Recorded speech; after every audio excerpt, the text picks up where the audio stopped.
Good afternoon, dear student. This is Mohammad Shazim. As you know very well that हम लोग Mughal empire cover कर रहे हैं और हम लोगों ने पहली वीडियो में जो मैंने लिखा है ब्लैक बोर्ड पे, हम बाबर तक कवर कर चुके थे, हुमायूं कवर कर चुके थे, अकबर कवर कर चुके थे और जहांगीर कवर कर रहे हैं. ठीक है बेटा, आप जरा सुनिए. बाबर का जमाना जो हमने पढ़ा, अगर हम कोई रिवाइज कर लेते हैं, हमने बाबर का जमाना पढ़ा 1526 से 1530. हुमायूं का पढ़ा हम लोगों ने 1530 टू 1556. हमने अकबर का पढ़ा 1556 टू 1605. इसके बारे में कहा जाता है कि Akbar the great is the greatest empire of the Mughal empire. Jahangir जो कि अकबर का बेटा है, इनको कई जगह पर सलीम भी बोलते हैं और अकबर द ग्रेट कभी कभी इनको प्यार से शेखू बोलते हैं. और आपको जानकर बड़ा संबित होगा, जो बात शायद बहुत कम लोगों को पता है, कि जहांगीर का एक नाम सलीम भी था. सलीम नाम इसलिए पड़ा कि अकबर के कोई औलाद नहीं थी, तो अकबर ने एक मन्नत मांगी कि मेरे एक बेटा हो जाए जो सल्तनत मुगलिया को आगे बढ़ाए. तो किसी ने बताया उस जमाने में कि फतेहपुर सीकरी के इलाके में, हालांकि जब फतेहपुर सीकरी नहीं था, उस इलाके में एक बहुत बड़े सूफी, बहुत बड़े बुजुर्ग जो चिश्तिया खानदान के चिराग हैं, आप उनसे जाएं, उनसे मिलें और उनसे गुजारिश करें कि आप मेरे लिए दुआ करें कि अल्लाह ताला मुझे एक बेटे से नवाज दे. अकबर द ग्रेट वहां पहुंचे, 40 किलोमीटर का एरिया पूरा कवर किया. 40 किलोमीटर जब वहां पहुंचे तो सलीम चिश्ती रहमतुल्लाह अलैह ने उनको ये दुआ दी कि तुम्हारा एक बेटा हो. इसीलिए उस बेटे का नाम को उन्होंने प्यार से सलीम रखा. आगे जाकर सलीम ने अपना नाम जहांगीर कर लिया. जहांगीर का मतलब होता है पूरे जहां पर कंट्रोल करने वाला. जैसा कि हम लोग पढ़ चुके हैं कि 1605 से लेकर 1627 तक का टाइम पीरियड जहांगीर का है. इनके टाइम पीरियड में दो चीजें आती हैं जो बड़ी इंपॉर्टेंट है. एक है जंजीर अदल और दूसरा था captain Hawkins and sir Thomas Roy का इनके दरबार में आना. अब सवाल ये उठता है जो अक्सर पूछा जाता है एग्जाम में कि captain sir Hawkins and sir Thomas Roy कौन थे.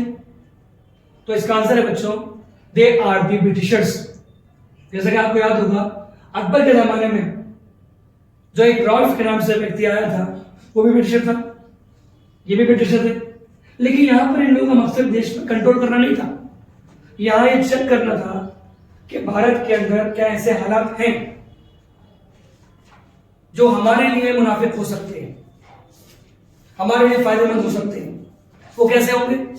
ये लोग इतनी शातिर कौम थी, जिनका नाम ब्रिटिशर्स था, कि ये लोग चेक करते रहते थे भारत के अंदर कि क्या अभी हालात ऐसे हैं सल्तनत मुगलिया में कि हम लोग कंट्रोल कर सकते हैं.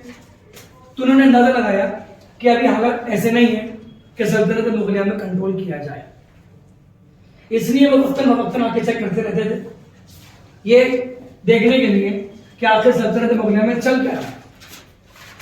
Captain Hawkins and sir Thomas Roe. It's very important to learn. Number 2 point, जंजीर अदल. अदल का मतलब होता है इंसाफ.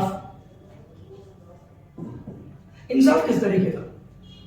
इंसाफ में कि हर बंदे को इस बात का अधिकार है कि उसके साथ किसी तरह की गलतफहमी ना पले, कोई गलत कार्य ना हो जाए, कोई गलत काम ना हो जाए.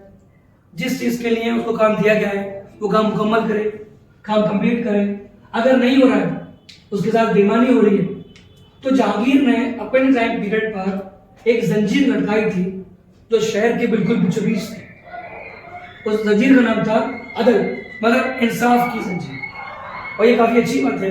एक बहुत पुरानी किस्सा भी है, हम लोग देखते हैं किस्से में कि एक बार किसी मालिक ने अपने घोड़े को इसलिए निकाल दिया था कि घोड़ा बूढ़ा हो गया. अब घोड़े की जरूरत नहीं रही, घोड़े की इंपॉर्टेंस नहीं रही, इस पे आप उस घोड़े को निकाल दिया. अब बेचारा घोड़ा भूखा प्यासा, न जाने कब से खाना नहीं खाया, न जाने कब से अपने मालिक को नहीं देखा. एक बार को इंसानों में बेईमानी मिल सकती है, लेकिन जानवरों में बेईमानी नहीं मिल सकती. खैर, ये घोड़ा भूखा प्यासा दिल्ली के सड़कों में घूमता रहा। अब जहां जंजीर मिली उसको, तो उसने ये सोचा कि शायद कुछ खाने का सामान होगा, तो वो जंजीर को चबाने लगा। या जंजीर को चबाया, खिंच गई, और जब जंजीर खिंची तो घंटा बचा जहांगीर के दरबार में। जहांगीर उस वक्त सो रहे थे, अगर रात का समय था। वो उठे, बुलाया, पूछा कि भाई किसने जंजीर अदल खींची? तो मालूम चला कि एक ऐसे बूढ़े जो बीमार भी हो चुका है, कमजोर भी हो गया है, उस घोड़े ने खींची, जो न जाने कब से अपने मालिक के द्वारा बाहर निकाल दिया गया और गलियों गलियों में भटकता लगा। जहांगीर ने बुलाया और जहांगीर ने यह दरियाफ्त किया कि आखिर इसका मालिक कौन है। मालिक को बुलाया गया, मालिक आया तो जहांगीर ने पूछा कि बताएं आपने क्यों निकाला इसको? तो उसने बताया कि मेरा घोड़ा किसी काम का नहीं, मुझे इसकी जरूरत नहीं, इस ब्याह पर उस घोड़े को मैंने निकाल दिया। लेकिन जहांगीर इस बात से बड़े नाराज हुए कि जब तक तुम्हें जरूरत थी इसलिए तुमने इस्तेमाल किया, जब जरूरत नहीं रही तुमने इसे निकाल दिया। ऐसा नहीं होना चाहिए, इंसान सबके लिए बराबर है, क्योंकि जब तक कोई चीज हमारे काम की होती है हम उसको इस्तेमाल कर लेते हैं, जब वो चीज काम की नहीं होती हम उसको फेंक देते हैं। ऐसा नहीं होना चाहिए। किसी भी चीज की इंपॉर्टेंस तब मालूम चलती है जब वो हमारे पास नहीं होती। अगर कोई चीज हमारे पास है हम समझते ठीक है इस्तेमाल में ले रहे हैं, कोई इसकी खास जरूरत नहीं है, लेकिन जब वो चीज हमारे पास नहीं होती तो हम उसको याद करते हैं और ये सोचते हैं कि काश वो चीज लौट कर आ जाती है। तो जहांगीर के जमाने में जंजीर अदल इतना इंपॉर्टेंट मुद्दा था जिसको लेकर लोगों में ये बात फैल गई थी कि जहांगीर एक बहुत ही अच्छा ऐसा मुगल बादशाह है जो लोगों में अदब इंसाफ की बात करता है, लोगों से हमदर्दी रखता है। आगे सुने, इनके जो बेटे थे शाहजहां, इनका टाइम पीरियड है 1628 से लेकर 1658। अब मैंने देखिए व्हाइट बोर्ड पर यहां 3 पॉइंट लिखे हैं: Kandahar, 2 Frenchman and Italian adventurer. पहले क्या करते कांधार। 1639 में लगभग शाहजहां के बादशाह बनने के 11 साल के बाद कांधार के इलाके में जंग हुई, काफी मशक्कत का सामना करना पड़ा। शाहजहां ने बड़ी मेहनत की और आखिर में फतेह उनको मिल गई। दूसरा पॉइंट है 2 फ्रेंचमैन, इसमें से एक का नाम है बर्नर और दूसरे का नाम है ट्रावर्नर। यहां एक बात ध्यान दीजिएगा बच्चों कि यहां पर ये फ्रेंचमैन 2 फ्रेंचमैन है, they are not the Britishers, they are the French. और ये लोग जो हैं captain Hawkins and sir Thomas Roe, they are the Britishers. क्योंकि हिंदुस्तान एक ऐसा देश था जिसको हम लोग चिड़िया कहा करते थे जो सोने की थी। अब सोने की चिड़िया को देखने के लिए सब लोग आते थे। अब देखने का मकसद क्या है कि जो दरबार है बादशाहों के, चाहे बाबर का हो, हुमायूं का हो, अकबर द ग्रेट का हो, जहांगीर का हो या शाहजहां का ही क्यों हो, तो इनके दरबार में जितने भी फॉरेन कंट्रीज के लोग आए, इनका पर्पस चेक करना था कि आखिर भारत में ऐसी कौन सी खास बात है जिसको हम सोने की चिड़िया बोलते हैं। और मैं आपको नई बात बताऊं, जानकर आपको बड़ा अच्छा लगेगा कि आज से कई हजार साल पहले जब ब्रिटिशर्स भारत आते थे तो यहां से कॉटन, जूट और बहुत सारी फाइबर्स ले जाया करते, अपने कंट्रीज में उसको स्टिचिंग किया करते थे और पहना करते थे।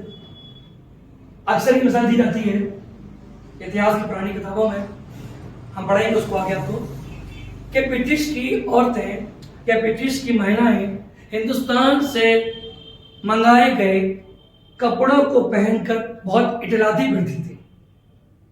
मीन्स कि वो बड़ा प्राउड फील करती थी कि हम लोग इंडिया के द्वारा बनाए गए कपड़ों को पहनकर बड़ा अच्छा महसूस करते हैं।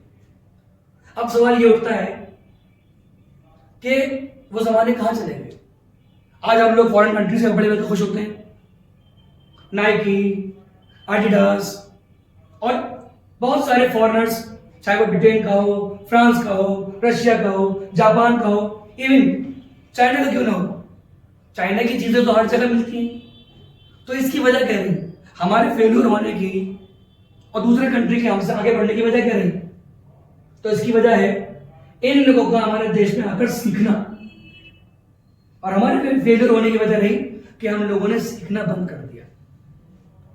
अगर हम लोग सीखने लगे, समझने लगे, तो मुमकिन है कि हम वो मुकाम हासिल कर पाएंगे फिर से जिस मुकाम को हम खो चुके। आगे आते हैं। तीसरा पॉइंट शाहजहां के टाइम पीरियड पर है इटालियन एडवेंचरर मेंडुसी।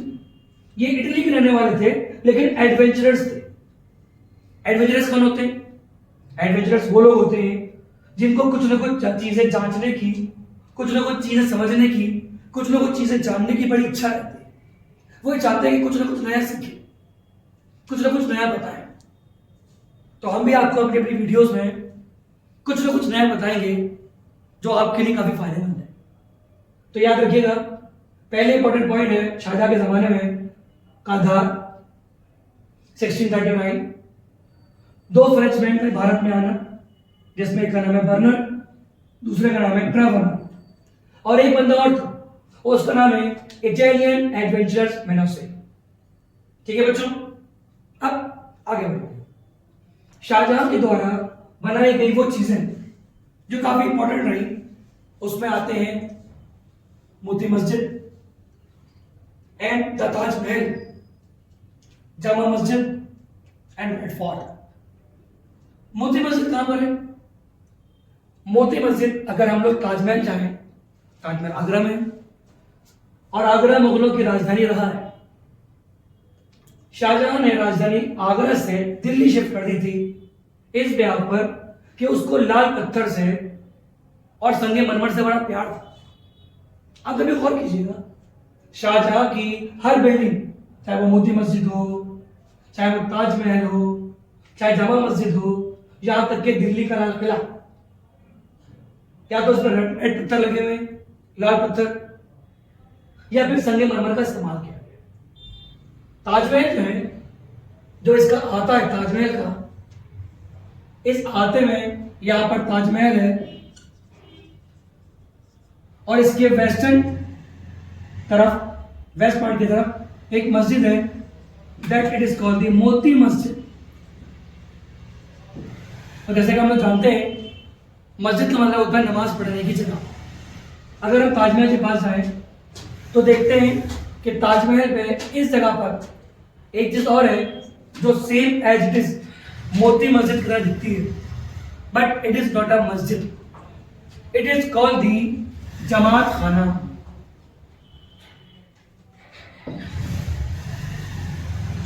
जमात खाना, ओके बच्चों, that it is called the Jamat Khana. Moti मस्जिद, बीच में ताजमहल, एंड लास्ट में है जमात खाना। आई जमात खाना and Moti Masjid look like same, but they are not. It is not a same. Moti Masjid is a masjid which is made by the Shahjahan by the white Sangemarmar. Taj Mahal is also built by white Sangemarmar, and Jamaat Khana is also built by Shahjahan white Sangemarmar. अब सवाल ये उठता है कि ताजमहल क्यों बनवाया? ताजमहल इसलिए बनवाया, जो बात अक्सर आम है वो बात ये है कि ताजमहल इसलिए बनवाया कि शाहजहां को अपनी सबसे आखिरी बीवी, जिसका नाम था मुमताज महल, वो बड़ा प्यार करता था उससे। मुमताज महल भी करती थी। जब इंतकाल होने को आया तो मुमताज महल ने बोला कि आप मेरे लिए एक ऐसी चीज बनवा जाइएगा जिसको दुनिया के लोग देखकर ये सोचने पर मजबूर हो जाए कि एक पति और एक पत्नी के बीच में कितना प्रेम होता है। ये तो वो पहलू है जो हम लोग पढ़ते आए। अब मैं आपको एक नई चीज सिखाता हूं। वो नई चीज ये है कि शाहजहां ने अपनी बीवी की याद में जो ताजमहल बनवाया, आइदर इसका नाम महल है, लेकिन ये महल नहीं है, ये एक मकबरा है, ये एक टॉम्ब है, जिसमें आपको शाहजहां की और मुमताज की कब्र दिखेगी। हालांकि ऊपर का पोर्शन है वो बंद कर दिया गया है। अब उस जगह पर वही टूरिस्ट जाते हैं जो उसके लिए स्पेशल टिकट लेते हैं। आम पब्लिक को यहाँ पर जाने की परमिशन नहीं है। आम पब्लिक के लिए टिकट अलग है और जो ऊपर जाना चाहते हैं मकबरे के पास, उनके लिए टिकट अलग है। पर जो कहानी मैं बता रहा हूँ आपको, वो कहानी ये है कि शाहजहां के बारे में कहा जाता है कि ताजमहल के इलाके में अगर आप ताजमहल जाएं घूमने के लिए तो वहां ये मिसाल बड़ी मिलेगी आपको। एक ये बात फैलाई गई है कि शाहजहां ने जितने मजदूरों ने काम किया उनके हाथ कटवा दिए। हकीकत में ऐसा कुछ नहीं है, हाथ नहीं कटवाए, लेकिन मजदूरों से ये बोला कि आप ये जान लीजिए कि आपके हाथ कट चुके हैं, क्योंकि 20 साल का वक्फा लगा बनने में। 5 किलोमीटर के क्षेत्र में इसका मटीरियल था। यमुना नदी पूरी सामान से भरी हुई थी, क्योंकि उस जमाने में ट्रांसपोर्ट इतना अच्छा नहीं था, तो यमुना नदी के सहारे ही लट्ठों पर या लकड़ी के सामान पर या लकड़ी के पानी के जहाज के जरिए या फिर छोटी छोटी बोट्स के जरिए सामान ताजमहल तक पहुंचता। अब ये बात फैलाई गई कि भाई ताजमहल को बनाने में मजदूरों के हाथ काट दिए, तो लोगों में एक लगत पैदा हुई कि ऐसी क्या खास बात है ताजमहल में कि उनके हाथ कटवा दिए। ऐसा नहीं है।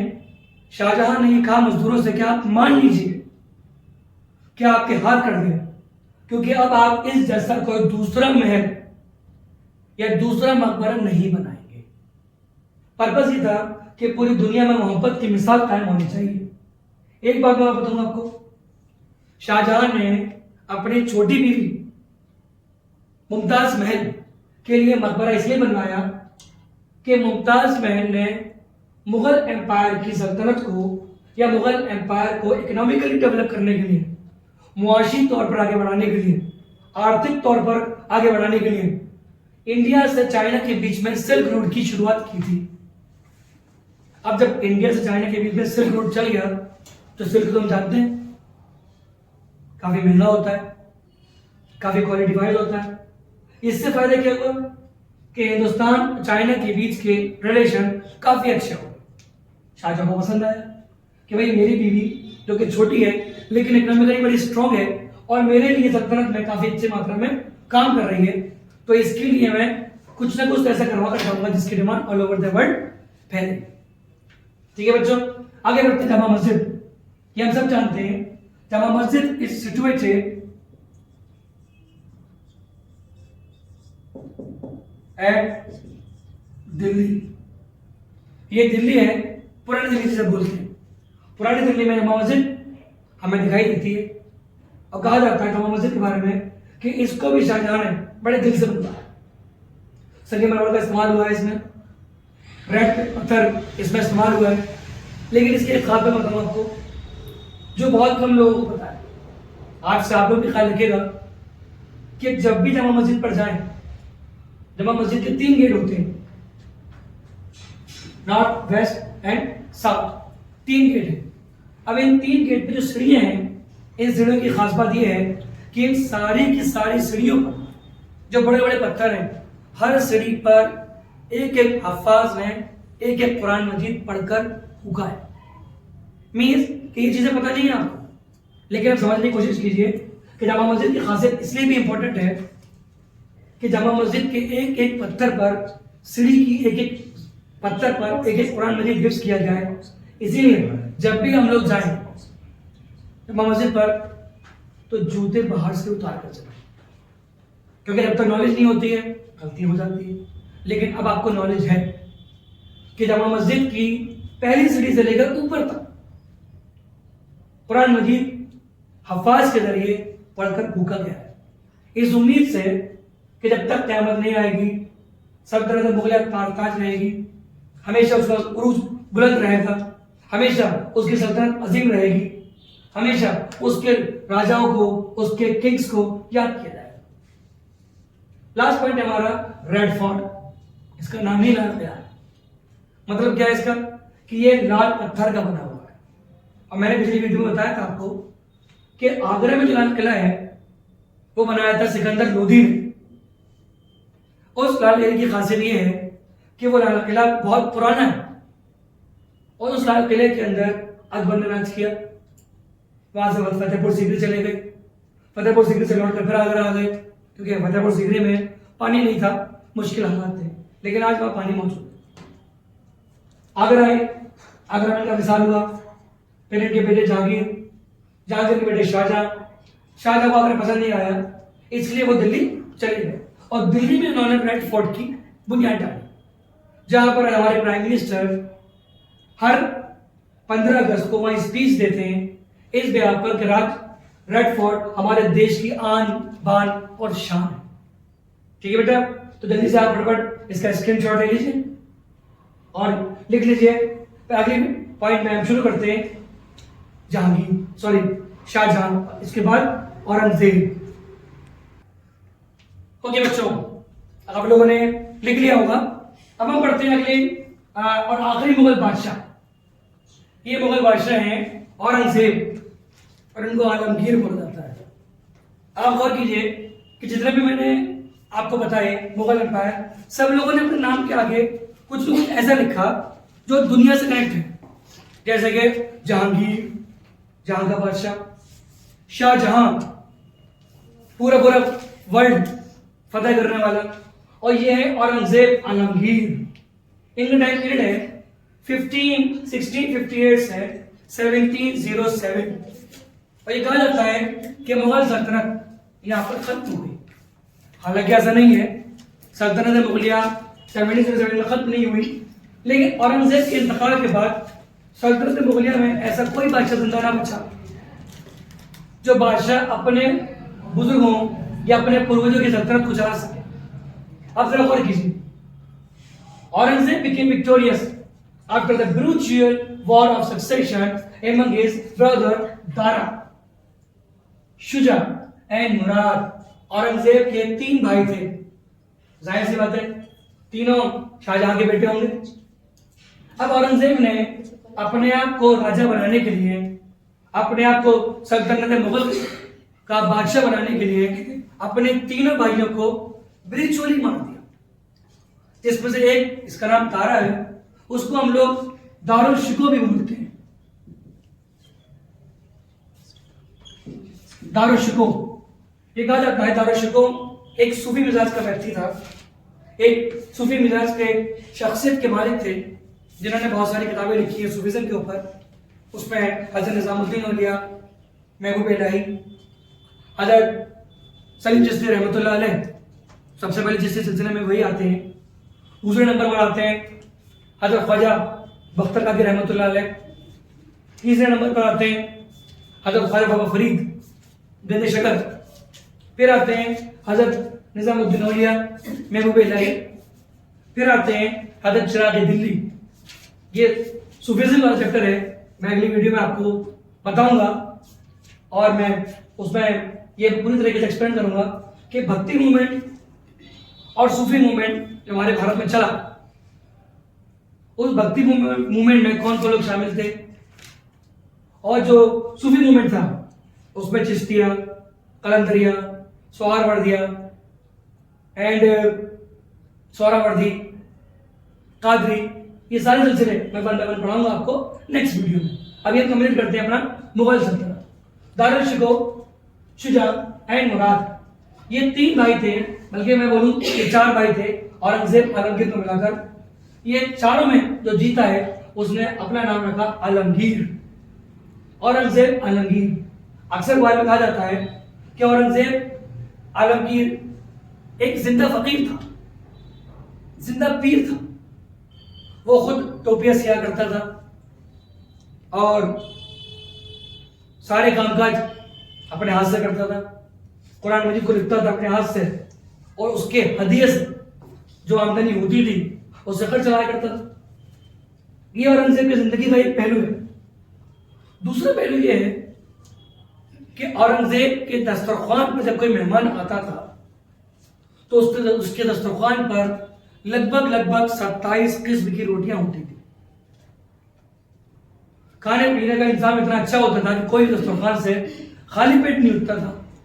लेकिन जब अपने घर पहुंचता था तो उसकी बीवी किचन में काम करती थी और ये शिकायत करती थी कि आप इतने बड़े सल्तनत के बादशाह हो और आप इतने बड़े बादशाह हो, मैं आपकी बीवी हूँ, रोटियां पकाते हुए मेरे हाथ जल जाते हैं, एक कनीज रख दीजिए। तो औरंगजेब आलमगीर ने बड़ी अच्छी बात कही और बड़े प्यार से कहा, हंसी भी आती है हमें। उन्होंने बोला, बेगम मैं तुम्हारे साथ रोटियां बना सकता हूं, लेकिन तुम्हारे लिए कनीज के लिए व्यवस्था नहीं कर सकता, क्योंकि मेरी आमदनी इतनी नहीं है कि मैं कनीज का खर्चा उठा सकूं। ये औरंगजेब आलमगीर की जिंदगी का एक पहलू है। दूसरे पहलू हमारे सामने कि उन्होंने अपने आप को बादशाह बनाने के लिए अपने 3 भाइयों को मार दिया। उसके बाद जब बादशाह बने तो सीधी बात है, बादशाह बनने के बाद कोई सुकून से बैठने तो देगा नहीं आपको। भाई हिमालय के जमाने में शेरशाह सूरी ने बैठने नहीं दिया, बहुत परेशान किया शेरशाह सूरी ने। उनके बाद अकबर आए तो अकबर को साउथ के लोगों ने बड़ा परेशान किया। जहांगीर आए, जहांगीर को दक्कन में काफी परेशानी पैदा हुई। शाहजहां आए, शाहजहां को अपनी औलाद और अपनी औलाद के साथ साथ साउथ के लोगों से काफी परेशानी हुई। अपनी औलादों में ये औरंगजेब भी आते हैं, क्योंकि औरंगजेब देख रहे थे कि इनके अब्बा हुजूर शाहजहां जो इतना पैसा खर्च कर रहे हैं वो पैसा गवर्नमेंट का है। तो उन्होंने इस नाराजगी में अपने अब्बा हुजूर को आगरा किले में कैद करवा दिया कि वो गवर्नमेंट के खजाने से ऐश मौज कर रहे हैं। हालांकि ये मुद्दा निजाती मुद्दा है, हमें उधर नहीं जाना है, लेकिन कहा जाता है कि औरंगजेब ने अपने वालिद, अपने पापा शाहजहां को आगरा किले में कैद करवा दिया और वहीं उनकी मौत हो गई। औरंगजेब की जो बहन थी, इन्होंने चुपचाप यमुना नदी के सहारे अपने वालिद मोहतरम को ताजमहल तक लेकर आई और ताजमहल को लाकर वहां उनको दफन किया।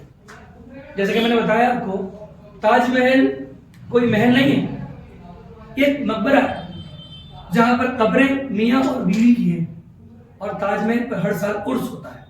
और आप देखिएगा, अगर आप कभी अखबार में देखें, उसमें कई 100 मीटर लंबी चादर चलाई जाती है।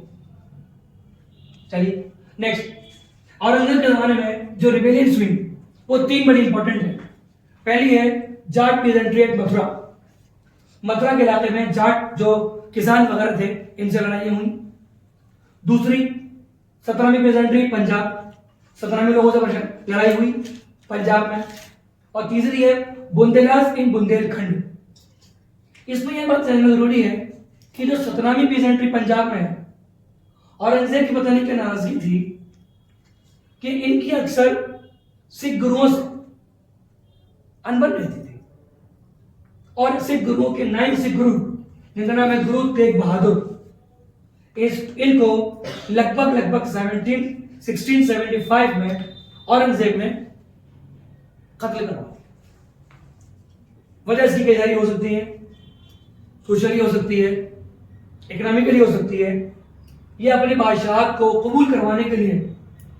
यह भी हो सकता है कि गुरु तेग बहादुर बात नहीं मान रहे थे औरंगजेब की, इसलिए औरंगजेब ने इनको मारा। औरंगजेब के जमाने में एक सिपहसालार गुजरे हैं, उनका नाम है जय सिंह।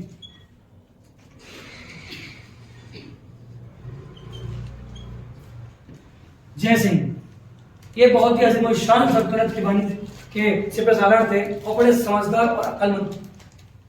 जय सिंह पर इतना भरोसा था औरंगजेब को कि उन्होंने मराठाओं से जंग जीतने के लिए जय सिंह को इसलिए भेजा कि जय सिंह के पास वो हुनर है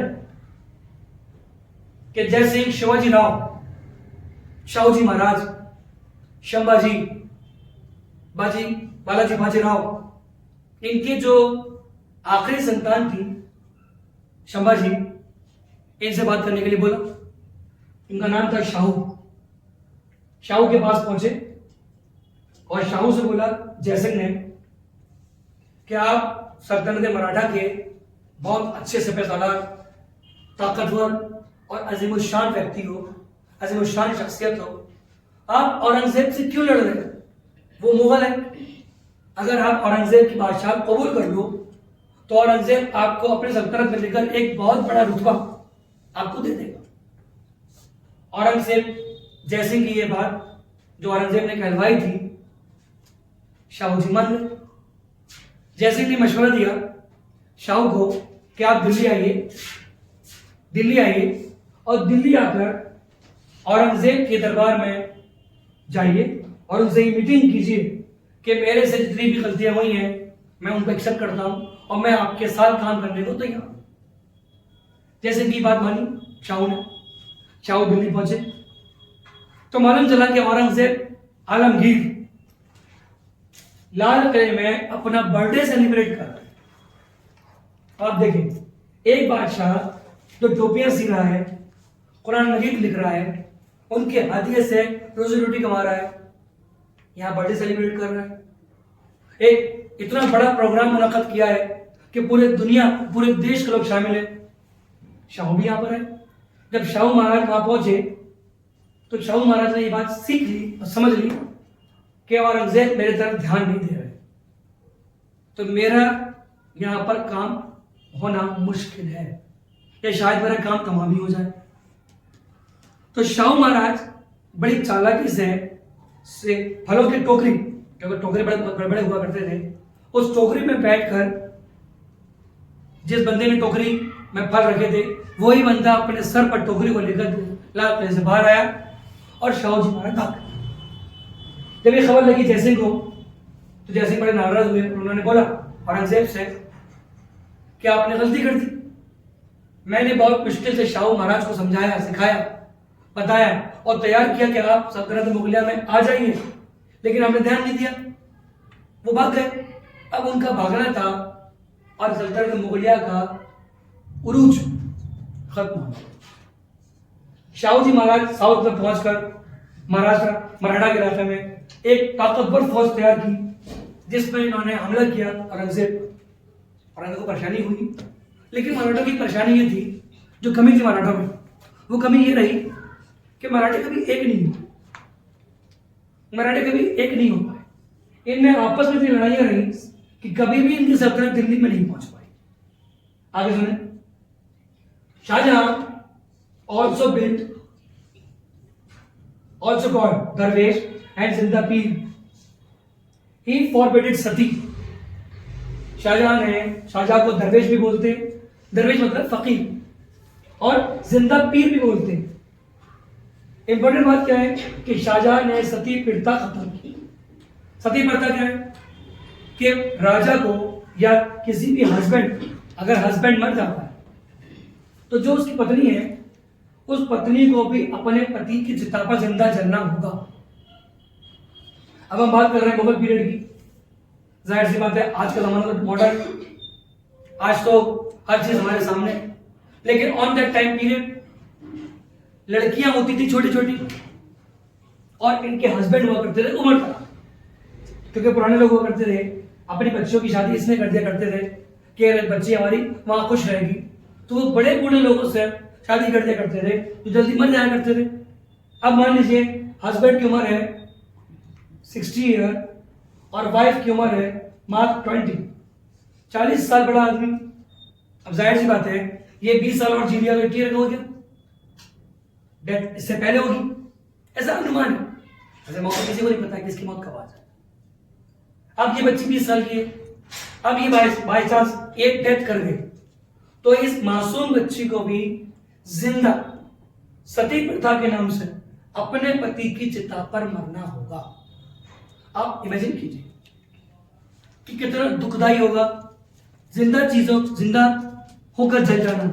हमारे तरह से उंगली जल जाती है तो हम लोग ऐसे कपकपाते हैं जैसे पता नहीं क्या हो गया, वो भी अनजाने में जलती है। पर यहां तो जानबूझ के एक लेडी को बिठाया जा रहा है, पूरा तैयार किया जा रहा है, पूरी उसकी पूजा पाठ की जा रही है, और वो लेडी कुछ नहीं कर पा रही। लोग जबरदस्ती उसको डंडों से, लाठियों से मार मार के बिठा रहे हैं, उसको अधूरा कर रहे हैं, वो बेचारी जल जाती है। औरंगजेब आलमगीर ने यह खत्म करना चाहा, लेकिन ये प्रथा 1858 तक जब रिवोल्ट हो चुकी थी हमारे देश में, उसके बाद तक ये प्रथा चलती रही। और 1857 की जो रिवोल्ट थी उसमें एक मुद्दा सती प्रथा का भी था। मैं अगली वीडियो में बताऊंगा आपको। मॉडर्न इंडिया में एक वीडियो मेरी रेवोल्यूशन की रिवोल्ट के ऊपर है कि भारत में जो रिवोल्ट आया 1857 में, वो पूरी कहानी बताऊंगा आपको अगली वीडियो में। आप लाइक, सब्सक्राइब और शेयर जरूर कीजिएगा। आगे बढ़ते हैं। अकबर औरंगजेब आलमगीर ने अपनी बीवी के लिए बीवी का मकबरा बनवाया। बीवी का मकबरा। अब बीवी का मकबरा क्या है? ताजमहल तो होगा नहीं कि भाई बीवी क्या है ताजमहल बनवा दे, क्योंकि ताजमहल बहुत पैसे का बना। तो औरंगजेब ने महाराष्ट्र के औरंगाबाद एक जिला है, एक डिस्ट्रिक्ट है औरंगाबाद, ये महाराष्ट्र में लगता है। इस जगह पर अपनी बीवी के लिए बीवी का मकबरा बनवाया।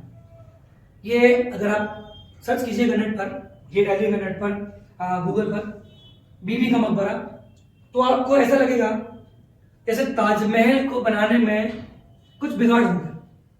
ताजमहल का लुक तो आएगा उसमें, पर ताजमहल जैसा नहीं है, बट ताजमहल की तरह दिखता है। मीन्स कि क्या ये कहना सही होगा कि औरंगजेब आलमगीर ने, जिसने अपने वालिद मोहतरम को इसलिए जेल में डलवा दिया कि उन्होंने अपनी बीवी के लिए ताजमहल बनवाया, हजारों करोड़ रुपए खर्च कर दिए, तब औरंगजेब ने अपनी बीवी के लिए क्यों बनवाया? क्या उन्होंने अपने अब्बा हुजूर की नकल करनी चाहिए? एक बड़ी अच्छी मिसाल है, ये शायद आपने सुनी भी होगी, जो उम्र के हिसाब से अच्छी लगती है।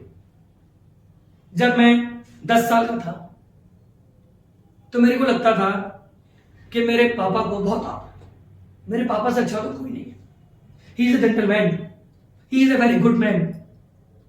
लेकिन जब मैं 20 का हुआ तो मेरे को लगा मेरे पापा को कुछ नहीं आता, मेरे बेकार आदमी है, कुछ नहीं कर सकते, सब कुछ मैं कर सकता हूं। इन्होंने तो कुछ भी जिंदगी में नहीं किया, कुछ भी नहीं कर रहे हैं, सब कुछ मैं करूंगा अपने आप। लेकिन जब मैं 30 का हुआ तब मेरे को अंदाजा हुआ फिर से कि मेरे पापा बहुत अच्छे आदमी हैं। उन्होंने जिंदगी लगा दी हम लोगों पर पढ़ाने में, लिखाने में, पढ़ाने में। तो ये एज फैक्टर है। तो यहां हो सकता है कि जब औरंगजेब आलमगीर बादशाह बन रहे हो तो उनमें इतना जोश और घमंड रहा हो कि उन्होंने अपने वालिद मोहतरम को कुछ ना समझा। लेकिन जब वो खुद उनकी उम्र में पहुंचे तब उन्हें एहसास हुआ कि मेरे वालिद मोहतरम ठीक कर रहे थे, मैं गलत था। दूसरी चीज, उन्होंने मोती मस्जिद बनवाई जो कि रेड फोर्ट के अंदर है, दिल्ली के लाल किले में मोती मस्जिद बनवाई। देखिए ये भी नकल है, ताजमहल के बराबर जो मोती मस्जिद बनी हुई है उसी की। तो ये बात साबित होती है कि औरंगजेब आलमगीर अपने वालिद मोहतरम शाहजहां की नकल करना चाहते थे अपनी उम्र के आखिरी पड़ाव। और ये लगभग 1707 तक आते आते औरंगजेब का इंतकाल हो गया। और औरंगजेब के इंतकाल के बाद सल्तनत मुगलिया ज़वाल पजीर हो गई। ओके बच्चों, ये रहा हमारा वो मुगल पीरियड जो हमने कंप्लीट किया। अगली वीडियो में मैं बताऊंगा आपको कि मुगलों के बाद जो लेटर मुगल आए उनकी इंपॉर्टेंस क्या रही। क्योंकि जैसे मैंने पढ़ाया आपको कि यहाँ पर आहिस्ता आहिस्ता ब्रिटिशर्स, पुर्तगाली, इटालियंस एंड फ्रेंच ये लोग आ चुके हैं और दरबार को चेक कर चुके हैं कि किस मुगल दरबार में कितनी इंपॉर्टेंस है। अब औरंगजेब के इंतकाल के बाद जो इसका बेटा आता है बहादुर शाह फर्स्ट, उसका टाइम पीरियड है